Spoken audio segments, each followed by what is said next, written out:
Amados em Cristo, a paz do Senhor. Estou aqui nesse momento com essa missão agradável de poder participar, palestrar com os irmãos a respeito da Palavra de Deus. Eu agradeço pela atenção dos irmãos. Desde já peço oração por mim, pela minha família. E se Deus quiser, daqui a pouco nós estaremos saindo dessa situação. É o que todos nós acreditamos.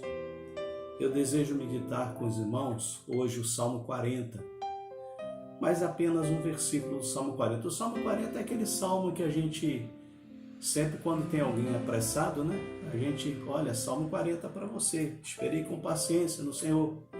Mas o Salmo 40 tem muitas outras coisas interessantes, outros versículos importantes, e um deles é o versículo 6. O versículo 6 do Salmo 40, eu vou ler com os irmãos, diz assim: sacrifício e oferta não quiseste, as minhas orelhas furastes, holocausto e expiação pelo pecado não reclamastes. Eu vou ficar apenas com a minha orelha furastes. Essa parte da minha orelha furaste é interessante porque ela remonta lá no passado. Ela vai mostrar lá no passado, no Antigo Testamento, quando nós lemos Deuteronômio capítulo 15, versículos 16 e 17, diz mesmo assim: porém, será que dizendo-te ele não sairei de ti, porquanto te amo a ti e a tua casa, por estar bem contigo, então tomarás uma sovelha e lhe furarás a orelha. A porta, o teu servo será para sempre. Êxodo capítulo 21, versículos 5 e 6, também praticamente repete essa sentença que diz assim: mas e aquele servo expressamente disser, eu amo o meu Senhor, não quero sair forro, então o seu Senhor o levará aos juízes e lhe furará a orelha e o servirá para sempre. Esse interessante que quando o salmista ele fala das minhas orelhas furadas, eu quero entender que ele estava se referindo ao Antigo Testamento, exatamente a esses dois versículos que tratam desse assunto. Porque o servo, quando determinada pessoa se tornava escravo em Israel, num certo momento, ele recebia sua liberdade, ele recebia sua alforria. No jubileu, ele recebia sua alforria, mas os seus bens, retornavam os seus bens também. Mas se por acaso esse servo quisesse continuar trabalhando com o seu senhor, porque ele poderia ter um senhor, um patrão muito bom, e continuaria trabalhando com ele. Então, se esse servo quisesse continuar trabalhando com esse senhor, ele teria que ir para o cartório, fazer lá um documento dizendo que ele não queria ser alforriado, ele queria continuar a ser servo, continuar a ser servindo a esse seu senhor. E quando ele chegava lá no cartório, o cartório era um local onde o juiz atendia.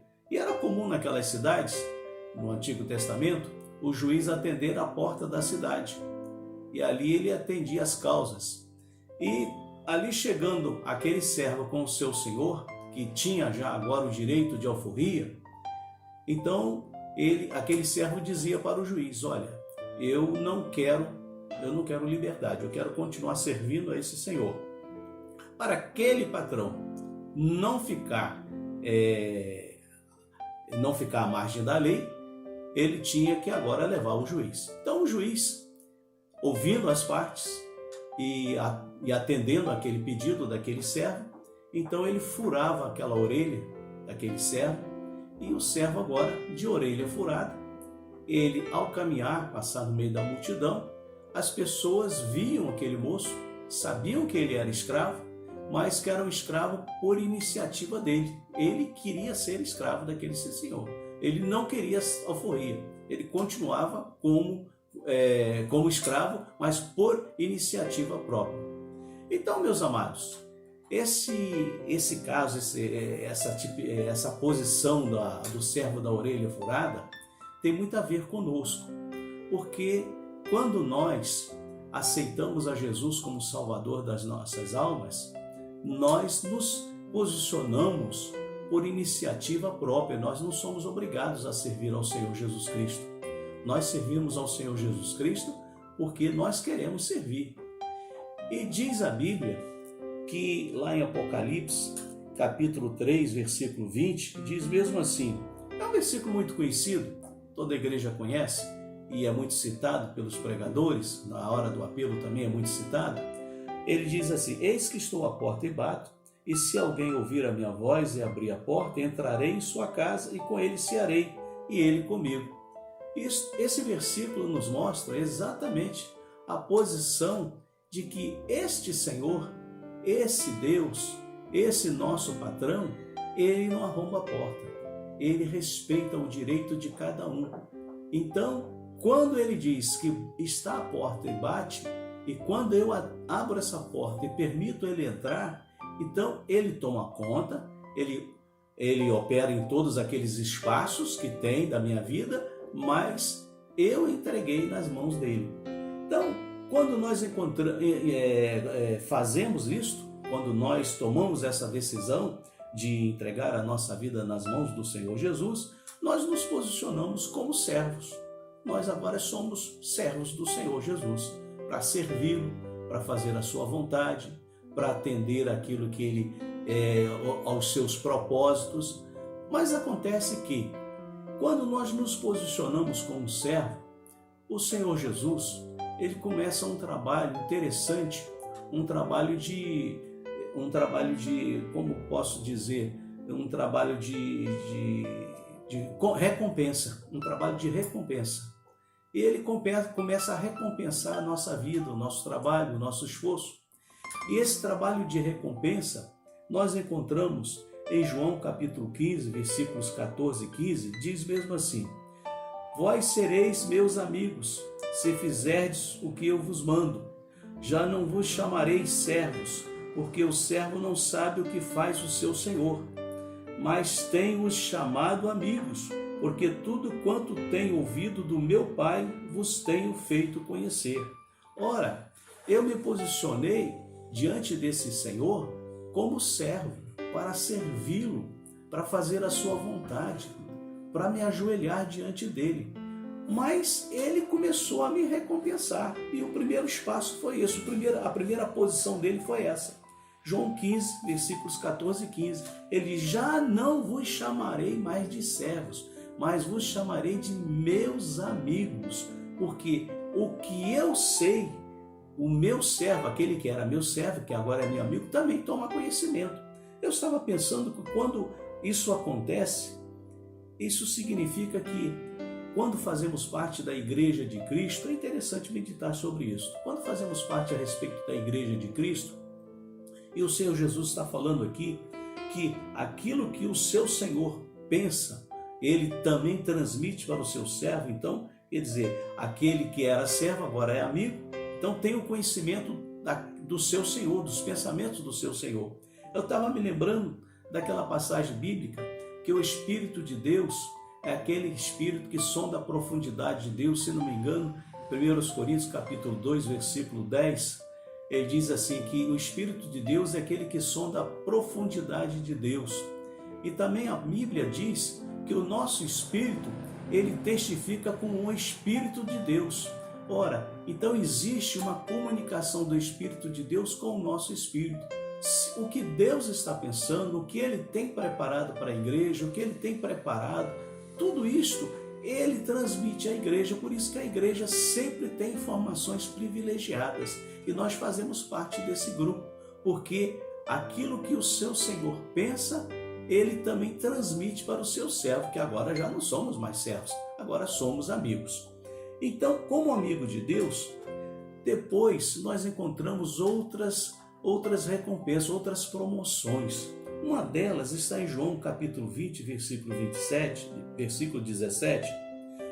Quando Jesus Cristo ressurreto, ele se encontra com Maria, e depois ele diz assim, olha, vai para os meus irmãos, falando para elas, vai para os meus irmãos. Ele agora está chamando os discípulos de irmão dele. Jesus, que nós nos posicionamos como servo, depois ele passa a nos chamar de amigos, e agora eu encontro nesse versículo que ele já está me chamando de irmãos.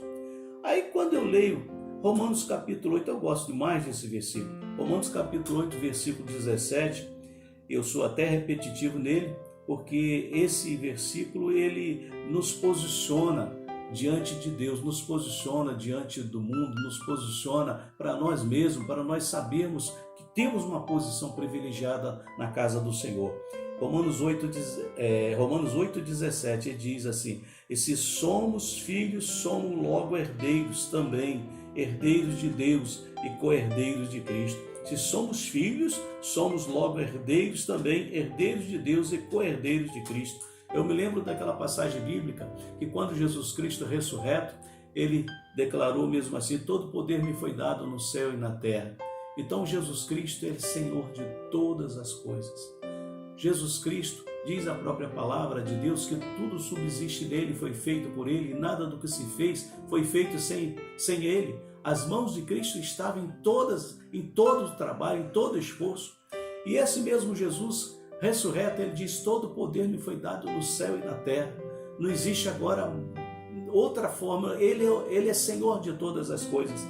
E a própria palavra de Deus, ele já nos chamou de amigos, nos chamou de irmãos, e agora o apóstolo Paulo, capítulo 8 de Romanos, versículo 17, está dizendo, se somos filhos, somos logo herdeiros também, herdeiros de Deus e co-herdeiros de Cristo. Ora, herdeiros direto de Deus. Tudo pertence ao Senhor Jesus Cristo, tudo é do Senhor Jesus, mas ele, por iniciativa dele, ele quis dividir com a sua igreja. Portanto, meus amados, toda a riqueza do céu, o Senhor Jesus Cristo está agora repartindo com a sua igreja. Não somos meros pessoas simples, não, nós somos pessoas que temos a riqueza do céu. Eu gosto muito de Gálatas capítulo 4, versículo 4, ele diz assim, somos filhos de Deus. E também 1 João capítulo 3, versículos 1 e 2, ele também diz a mesma coisa, somos filhos de Deus. Aí Gálatas 4 e 7, ele reforça tudo isso que eu estou dizendo aqui. Aí ele diz, assim que já não és mais servos, mas filho, e se és filho, és também herdeiro de Deus por Cristo. Meus amados irmãos, tudo isto aqui é bênção de Deus para as nossas vidas. É um presente de Deus para as nossas vidas. Você que está no seu cantinho, pensando, oh Jesus, o que vai ser da minha vida? O que está acontecendo? Eu quero que essa palavra te alcance. Quero que você comece a pensar nas coisas dos céus, nas coisas de cima, na riqueza de Deus. Isso não é história de carochinha, não. Eu creio nessa palavra. E essa palavra revelada, ela é somente revelada para a igreja. As pessoas lá de fora não entendem isso. As pessoas lá de fora não compreendem o que eu estou falando aqui agora para vocês. E vocês entendem porque o Espírito de Deus habita em vós. Habita na minha vida, habita na sua vida. E quando o Espírito de Deus habita em nós, ele faz com que a gente possa compreender estas riquezas, essas revelações. Isso aqui é revelação profunda.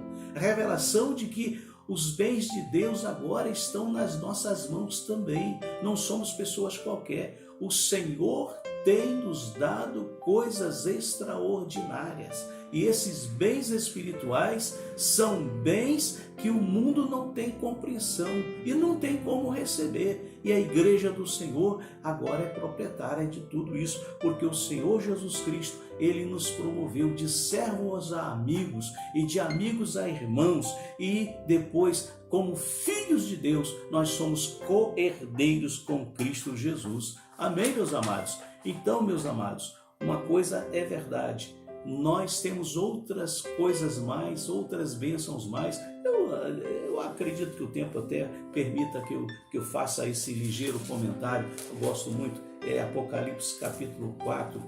Apocalipse, se não me engano, capítulo 4, versículo, não sei se eu marquei aqui, capítulo 4, versículo, aquele que fala: eis que aquele que vencer sentará comigo no meu trono, assim como eu venci e assentei com meu Pai no seu trono. Diz mesmo assim, capítulo 4, versículo 21. Ao que vencer, lhe concederei que se assente comigo no meu trono, assim como eu venci e me assentei com meu Pai no seu trono. Eu não sei explicar como é que funciona o trono de Deus. Não sei se é uma cadeira, eu não sei como é que é. Quando Estevão morreu, diz a Bíblia que ele morreu por apedrejamento.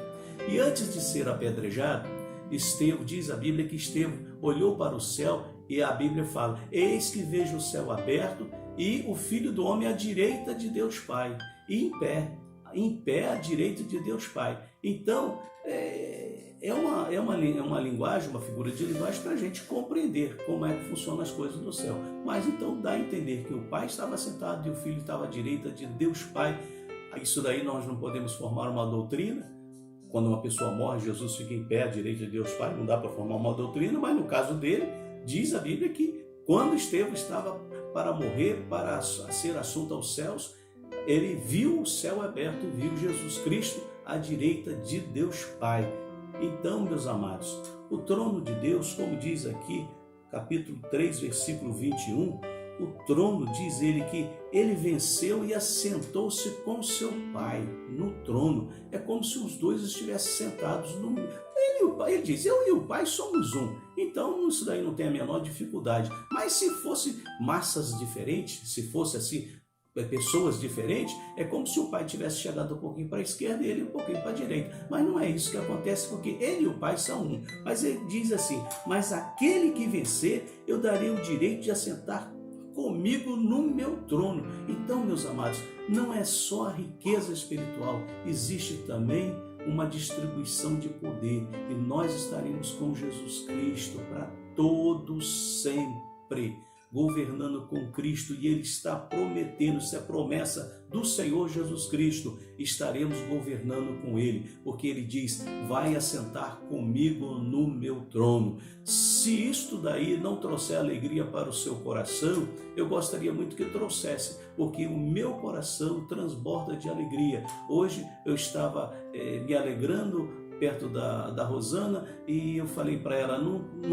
independe das circunstâncias, independe, não tem nada a ver com as circunstâncias, é a alegria do céu no meu coração. Por isso eu gostaria que você, independente da circunstância, pelo que você está passando, não sei a sua dificuldade, não sei a sua luta, mas eu gostaria que você se alegrasse. Se alegre no Senhor, porque o Senhor, a alegria do Senhor é a nossa força, é Ele que nos dá esperança. E estas coisas aqui que eu falei a respeito dessas promessas, com certeza elas se cumprirão. Então, nós somos servos de orelha furada, nós tomamos a decisão de servir ao Senhor Jesus. Nós não fomos obrigados a servir ao Senhor Jesus, por isso que o Senhor Jesus Cristo disse uma certa feita que o Pai está procurando adoradores que o adorem em espírito e verdade. Então, a decisão de adorá-lo é nossa. Aí está a riqueza do nosso Deus. Aí está a riqueza do nosso Deus, porque Ele é o dono do ouro e da prata, Ele fez todas as coisas, mas se tem uma coisa que Ele não consegue ter, é o nosso coração. O nosso coração nós podemos dar a quem nós quisermos. Então, quando nós entregamos, Ele diz: olha, eis que estou à porta e bato. Quando você permite e abre a porta do seu coração e Deus entra, significa que você tomou a iniciativa de permitir Deus tomar conta da tua vida. Deixa Deus tomar conta da tua vida. Deixa Deus te proteger. Deixa Deus te guardar. Entrega a tua vida nas mãos dele com confiança total, porque tudo vai passar. Falei no domingo passado que o choro pode durar uma noite, mas a alegria vem pela manhã, e esta manhã já está chegando em nome de Jesus. Meus amados, espero que você adquira forças no Senhor para continuar nessa luta. Estarei agora fazendo uma rápida oração para que Deus possa guardar a sua vida e proteger a sua vida. Deus Pai Celestial, eu glorifico o teu nome, porque tu és grande, santo, poderoso. Tu és um Deus sem igual, um Deus especial. Tu Tu és o Deus da nossa confiança.